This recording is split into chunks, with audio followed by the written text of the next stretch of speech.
The Dallas Mavericks, as well as Nico Harrison last year, was making all the right moves for this team to get ready for the NBA season. We went out and got Derrick Jones Jr. We went out and got Dante Exum. And on draft night, we got Kason Wallace, then traded for Derrick Lively. And then at the trade deadline, we saw even more moves happen where we went out and got Daniel Gafford, PJ Washington, two players that really helped transform this team into just a defensive monster, being able to be creative on the offensive end with our alley-oops, our lobs, and our three-point shooting, as well as taking pride on the defensive end that helped keep us in games. And all of those trades, all those moves led us to the NBA Finals.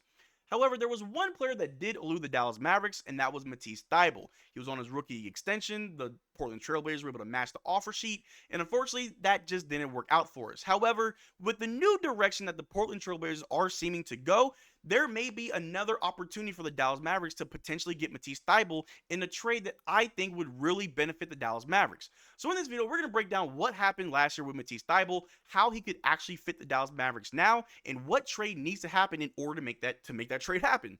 But how's it going, everybody? My name is Marcel Martin. This is Maverick's Digest, where we go over everything Mavericks related.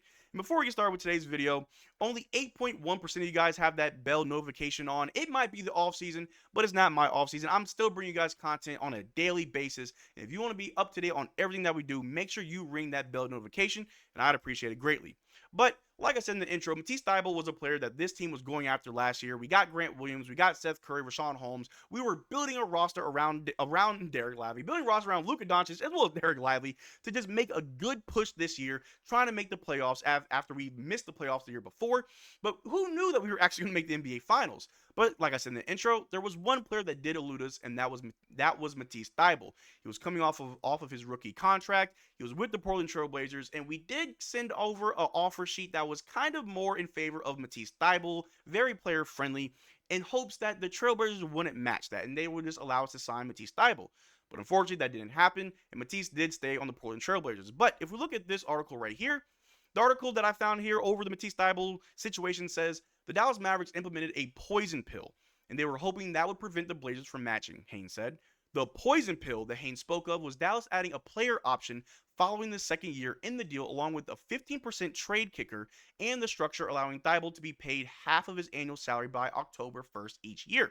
So obviously, we wanted to try to sweeten the pot. We were really going all in for a player like Matisse Thybulle, and we were hoping that we could just get him from the Trailblazers, give him a contract that the Trailblazers really didn't want to sign, that they say, okay, go right ahead, you can have him. But unfortunately, they did match it. It was about 3 years, $33 million, which I think is a team-friendly contract, something that we could definitely facilitate this year. But, however, it didn't go through. But with how the Trailblazers are moving forward, they've got 2 first-round picks. They're going a lot younger. They got DeAndre Ayton that they do value after they traded Nurkic away. They traded Dame away for picks. They got Scoot Henderson. But the team is in a rebuild. They were at the bottom of the Western Conference. They want to go younger. And the Dallas Mavericks just might have exactly what the Trailblazers need. But before we get into all that, the article does continue, saying for a number of restricted free agents deployed to explore the market in hopes to sign a big offer sheet to gain leverage against their current team is often the plan. But for Thybulle, he desperately wanted to end up in Dallas. The vibe I've gotten is that Thybulle really did want to end up with Dallas, Stein said. This is something Thybulle's been wanting even before this summer. Dallas has been talked about as a potential destination. The Mavericks have explored in the past pathways to trade for Thybulle. So right there, Nico has been eyeing Thybulle even before the summer of last year, that he knew that Thybulle, maybe his numbers don't pop out at you, but the defensive anchor that he is something that really would have benefited the Dallas Mavericks. Just having another option, another younger option off the bench, instead of having to go into someone like Maxi Kleber, having to go to someone like Tim Hardaway Jr., we have fresher bodies, fresher players off the bench that could be a spark plug. I mean, we see what Josh Green has done for this team, and I feel like, we have 3 Australian-born players that helped get us to the finals. I think if you had a 4th Australian-born player, we could definitely win the finals. It's just something about those Australian players that have just done wonders for this team. If we have 3 and made the finals, I feel like 4 could definitely help us get over that hump. But in all seriousness, Matisse Thybulle is exactly what this Dallas Mavericks team needs. Like I said, at the trade deadline, we got PJ Washington, Daniel Gafford, who transformed this team's identity. We were no longer a team that just spaced the floor, shot threes, and just lollygagged on defense. We were a team that was a lockdown defending team, one of the best defensive teams for the regular season after the trade deadline. And even in the playoffs, we were one of the better defensive teams. We held the Boston Celtics 10 points below their regular season average for the finals. Now, we only won one game. We lost the finals.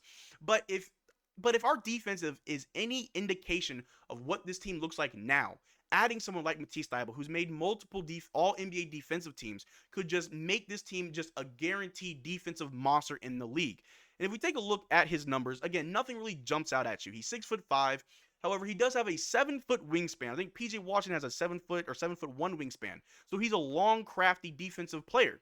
And for the season, he averaged 5 points, 2 rebounds, 1 assist. He shot 39% from the floor, 34% from 3, and 75% from the free throw line. Now, on offense, maybe he's not the sharp shooting 3-point guy that we need. He is shooting 34% from 3 on about 3 attempts a game, which isn't that bad. Now, in Portland, he may not have the best role. He's not a key guy. And even on the Dallas Mavericks, he really wouldn't. I don't think he'd be a starter for this team. I still think Derrick Jones Jr. would start over Matisse Thybulle. Maybe we switch them in and out. But to have Matisse Thybulle come off the bench in our second unit, a second unit lineup of Jaden Hardy, Dante Exum, Matisse Thybulle, you can put in Omax and Derrick Lively if you want to. That's a pretty good lineup to me as a second unit. And if you want to throw in Kyrie Irving or Luka Doncic in there just to have a number one option with that second lineup, that's even better. It gives the guys on the starting unit a little bit of a rest while the second unit can be able to wreak havoc, or however the expression goes. The Dallas Mavericks have options, and Matisse Thybulle being a nice, cheap option is definitely something that we should explore, and I'm pretty sure that's something that Nico Harrison is going to just come back around, test the water, see what's going on. Like I said, the Portland Trail Blazers have 2 first-round picks. They're trying to go younger. Matisse Thybulle is about 27 years old. He may not fit the window of opportunity that the Portland Trail Blazers have as they go younger. They're thinking about winning in the next 4 to 5 years, and not right now. As the Dallas Mavericks, we just made the finals. We're trying to win right now. Matisse Thybulle could definitely be that missing piece. But it may not be that easy. As we're approaching the second apron, I think we're just right above the second apron. We can't really just go out and get any big-name players. Players like Matisse Thybulle might have to be that diamond in the rough that we go after. But, like I said in the intro, a trade to get Matisse Thybulle could actually favor the Dallas Mavericks, and I think fans would really like this trade. Of course, the trade machine doesn't take into account all the things that can't be quantified. It just looks at the numbers and it makes it work. But I think I cooked up a pretty solid trade that I think fans would really like. As we look right here, we get Matisse Thybulle straight up, but we send Tim Hardaway Jr., the second round pick that we have this year, which would be the 58th pick, and another second round pick from the 2025 draft via the Toronto Raptors. Now, we can't really move any more first round picks, so that's why you want to bundle up those second round picks. And we get Tim Hardaway Jr. off the books. Again, something I know fans are going to be happy about. You get Tim off the books and you get a good defensive, a little bit of a spot up shooter, someone like Matisse Thybulle, to really bolster this team to come off the bench. And the reason why they want Tim Hardaway Jr., it's an expiring contract. That's $16 million that after that year, it's off the books. You don't have to worry about it. That opens up a lot more if they want to try to move some more pieces, get more draft capital, maybe get a few players that may fit their timeline better. As we get an older player, not really old, he's 27, but he is older than Luka, he's older than PJ Washington, Derrick Lively. But he's someone who is somewhat of a seasoned veteran in this league. He is just off his rookie contract, so he's not really that much of a veteran. But he played for Philadelphia, where he was just a defensive monster for that team. He went to the Portland Trail Blazers, where he continued to just improve on his defensive abilities, as well as his shooting. His shooting has definitely improved in Portland.